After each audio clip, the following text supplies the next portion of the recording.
السلام علیکم ورحمۃ اللہ وبرکاتہ۔ بسم اللہ الرحمن الرحیم۔ شروع کرتا ہوں اللہ تعالیٰ کے ببرکت نام سے جو بڑا مہربان اور نہایت رحم کرنے والا ہے۔ میرے عزیز مسلمان بچوں، بزرگوں، جوانوں، آج انشاءاللہ عیسائیوں کا مبالغے کے بارے میں آپ کو تفصیلاً واقعہ سناؤں گا۔ بحرین کا جو اصل نام پہلے تھا وہ ہے یمن۔ یمن کے انصاریوں کا ایک وفادار مدینہ منورہ آیا۔ یہ 14 آدمیوں کی ایک جماعت تھی جو سب کے سب بحرین کے اشرف تھے، یعنی کہ بڑے لوگ تھے، اور اس وفادار کی قیادت کرنے والے 3 شخص تھے۔ ابو حارثہ بن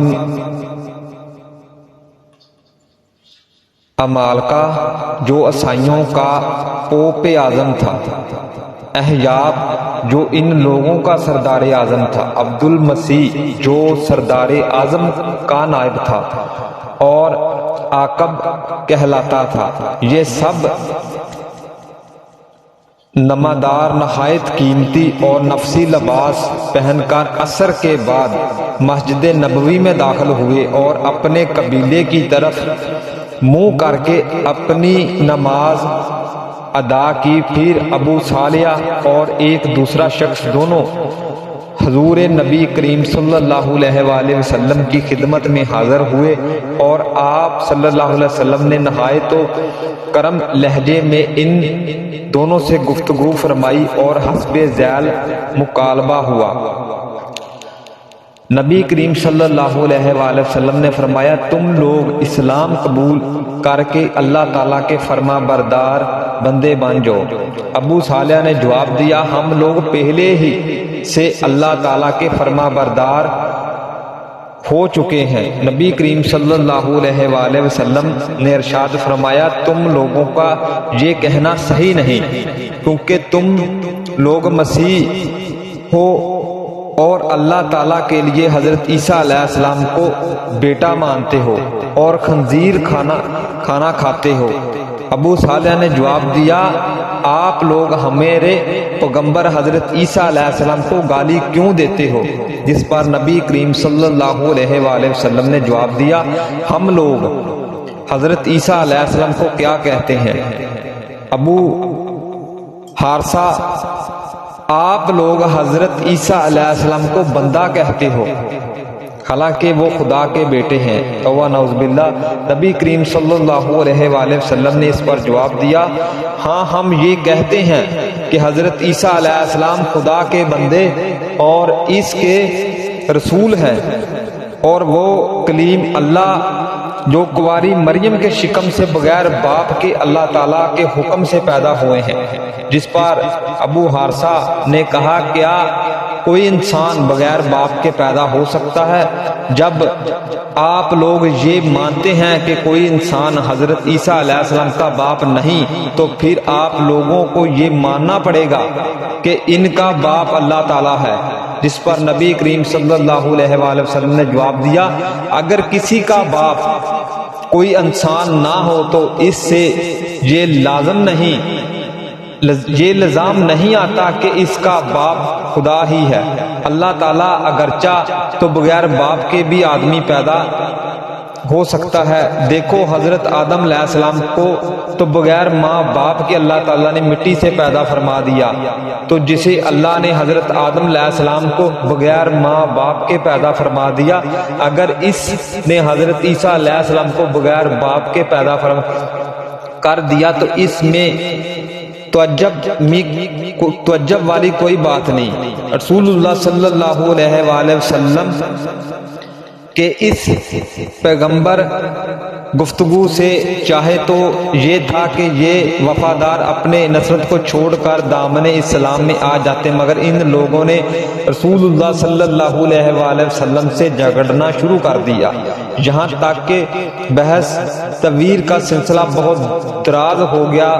تو اللہ تعالیٰ نے سورۃ آل عمران کی یہ آیت نازل فرمائی، جس کا ترجمہ کچھ یوں ہے، تو آپ کے پاس علم آ جانے کے بعد جو لوگ اس میں آپ سے جھگڑا کر رہے ہیں، آپ ان لوگوں سے کہہ دیجئے کہ آؤ ہم اپنے بیٹوں کو بلاتے ہیں اور تم اپنے بیٹوں کو بلاؤ، اور ہم اپنی عورتوں کو بلاتے ہیں اور تم اپنی عورتوں کو بلاؤ، اور ہم خود آتے ہیں اور تم خود آؤ، پھر ہم گڑ گڑا کر جھوٹوں پر خدا کی لعنت ڈالتے ہیں۔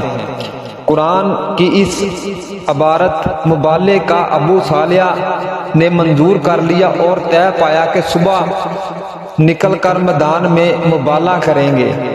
لیکن جب ابو صالح نصروں کے پاس پہنچا تو انہوں نے اپنے آدمیوں سے کہا، اے میری قوم، تم لوگوں نے اچھی طرح جان لیا اور پہچان لیا کہ حضرت محمد صلی اللہ علیہ وآلہ وسلم آخری زمان ہے، اور خوب یاد رکھو کہ جو قوم کسی نبی برحق کے ساتھ مبالغہ کرتی ہے، اس قوم کے چھوٹے بڑے سب ہلاک ہو جاتے ہیں۔